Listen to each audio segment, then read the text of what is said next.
pada sebuah kisah seorang Abu Nawas. Saat itu Abu Nawas sedang berjalan-jalan santai. Abu Nawas melihat sekelompok massa berkumpul di sana. Kemudian ia bertanya dengan salah satu kawannya di sana, "Ada kerumunan apa di sana?"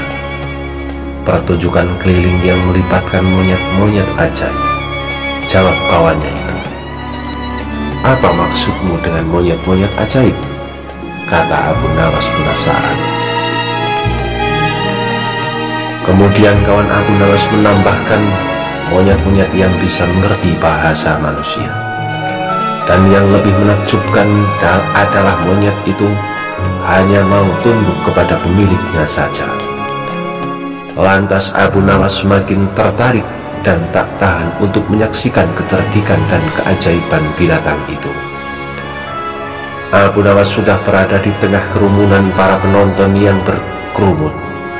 Banyak penonton yang menyaksikan pertunjukan itu, menjadikan sang pemilik monyet dengan bangga menawarkan hadiah yang cukup besar bagi siapa saja yang sanggup membuat monyet itu mengangguk-angguk. Tak heran banyak di antara para penonton mencoba maju satu persatu, berupaya dengan berbagai cara untuk membuat monyet itu mengangguk-angguk. Namun sia-sia, monyet itu menggeleng-gelengkan kepala. Melihat kegigihan monyet itu, Abu Nawas semakin penasaran. Dirinya maju untuk mencoba. Abu Nawas berhadapan dengan monyet tersebut kemudian bertanya, "Tahukah engkau siapa aku?" Monyet itu menggeleng-gelengkan kepalanya. "Apakah engkau tidak takut kepadaku?" tanya Abu Nawas lagi. Dan monyet itu tetap menggeleng-gelengkan kepala. "Apakah engkau takut kepada tuanmu?" Abu Nawas memancing monyet itu pun mulai ragu. "Bila engkau tetap diam maka akan aku laporkan kepada tuanmu," lanjut Abu Nawas mengancam. Pada akhirnya monyet itu terpaksa mengangguk-angguk.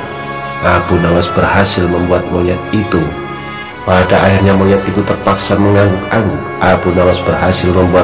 itu mengangguk-angguk. Kemudian ia mendapatkan hadiah berupa uang yang banyak. Bukan main, si majikan monyet kemudian marah hingga ia memukul binatang yang malang itu. Hari berikutnya pemilik monyet itu menebus kekalahannya. Kali ini melatih monyetnya mengangguk-angguk untuk setiap kondisi.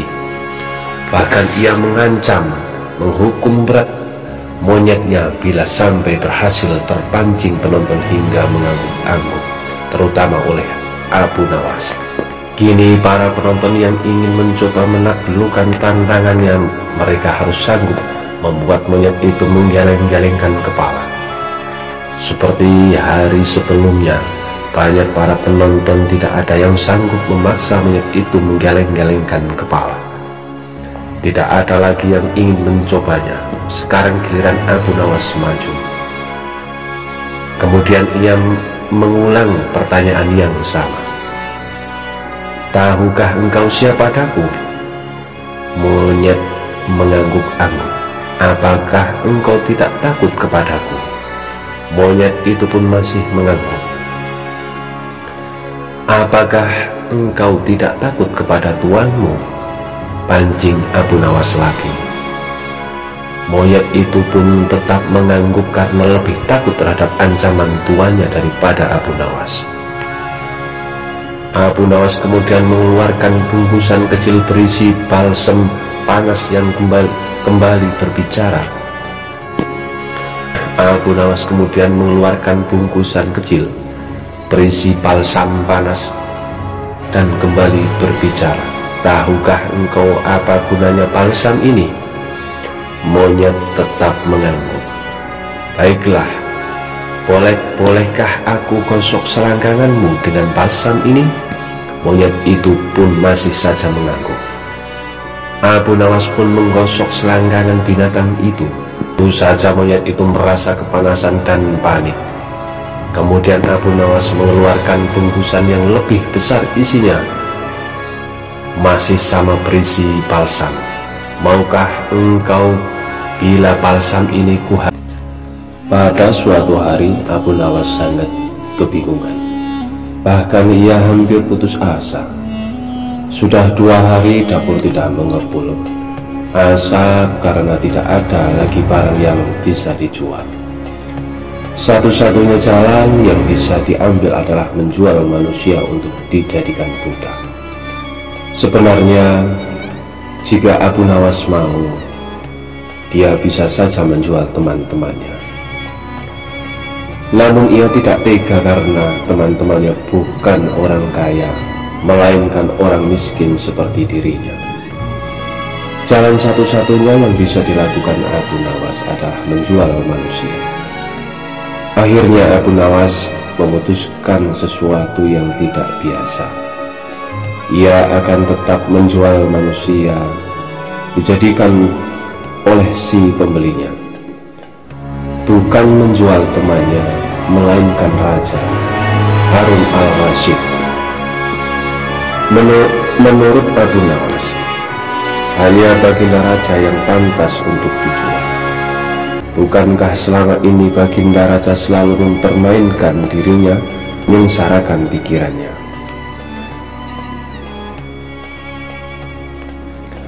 Abu Nawas mencari cara agar bisa menjual baginda raja Harun al-Rasyid menjumpai sang raja. Apa itu wahai Abu Nawas? Tanya baginda raja.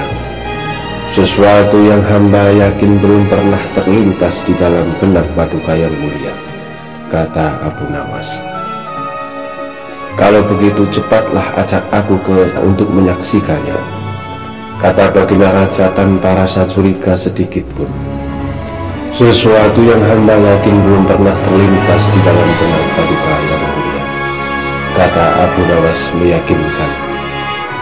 Kalau begitu cepatlah ajak aku ke sana untuk menyaksikan, kata baginda raja tanpa rasa curiga sedikit pun. Tetapi baginda, kata Abu Nawas sengaja tidak melanjutkan. Tetapi apa? Tanda baginda tidak sabar. Bila baginda tidak menyamar sebagai rakyat biasa, maka pasti nanti orang-orang akan banyak yang ikut menyaksikan benda ajaib itu, kata Abu Nawas. Karena memiliki keinginan besar dan rasa penasaran yang begitu besar, baginda raja bersedia menyamar menjadi rakyat biasa. Melainkan penyamaran sang raja berhasil. Abu Nawas dan baginda raja berangkat menuju ke sebuah hutan. Setibanya di sana, Abu Nawas mengajak baginda raja mendekati sebuah pohon besar dan rindang.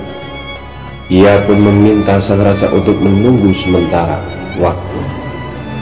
Ia pergi menjumpai seorang padu yang pekerjaannya menjual budak.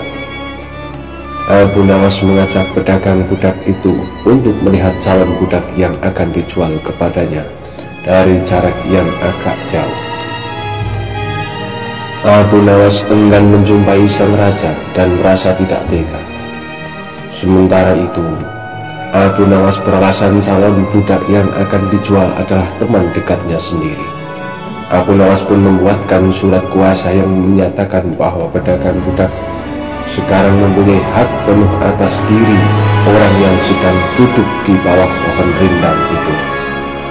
Abu Nawas pergi begitu menerima beberapa keping uang emas dari pedagang budak. Baginda raja masih menunggu Abu Nawas di bawah pohon rindang tersebut, sampai tibalah pedagang budak menyampaikan menghampiri dirinya. Baginda raja merasa heran, mengapa Abu Nawas tidak juga muncul dan mengapa ada orang lain selain dirinya dan Abu Nawas. Siapa engkau? Tanya baginda raja kepada pedagang budak itu. Aku adalah tuanmu sekarang, kata pedagang budak itu agak kasar. Tentu saja pedagang budak itu tidak mengenal baginda raja Harun al-Rasyid. Dalam bagian yang amat sederhana, apa maksud perkataanmu tadi? Tanya baginda raja dengan wajah merah padam.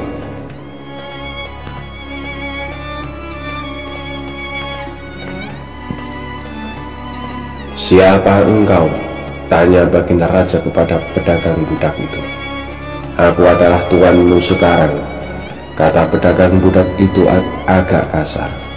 Tentu saja pedagang budak itu tidak mengenal baginda Raja Harun al-Rasyid dalam pakaian amat sederhana. "Apa maksudmu perkataanmu tadi?" tanya baginda raja dengan wajah merah padam. "Abu Nawas telah menjual engkau kepadaku, dan inilah surat kuasa yang baru dibuatnya," kata pedagang budak dengan kasar. "Abu Nawas menjual diriku kepadamu?" kata baginda makin murka. "Ya," bentak pedagang budak itu. "Tahukah engkau siapa aku ini sebenarnya?" tanya baginda dengan keram. "Tidak, dan itu tidak perlu," kata pedagang budak seenaknya sendiri. Lalu ia menyeret budak barunya ke belakang rumah. Sultan Harun al-Rasyid diberi parang dan diperintahkan untuk membelah kayu. Baginda raja merasa heran dengan semua yang diperintahkan. Ia melihat begitu banyak tumpukan kayu di belakang rumah Badui itu sehingga memandangnya saja sulit. Harun al-Rasyid sudah merasa ngeri, apalagi mengerjakannya. "Ayo kerjakan." Meski ia merasa kebingungan dengan itu semua, Sultan Harun al-Rasyid mencoba untuk melakukan perintah dari tuan barunya. Sultan Harun al-Rasyid secara perlahan memegang kayu dan mencoba membelahnya. Namun si Badui melihat cara Sultan Harun al-Rasyid memegang parang merasa aneh. "Kau ini bagaimana? Bagian parang yang tumpul kau arahkan ke kayu. Sungguh bodoh sekali kau." "Sungguh bodoh sekali aku membeli budak yang seperti itu dengan harga yang cukup mahal. Membelah kayu pun tidak bisa. Sungguh sial nasibku." Inilah sedikit cerita dari Abu Nawas, semoga menjadi teman dalam tidur kita. Wassalamualaikum warahmatullahi wabarakatuh.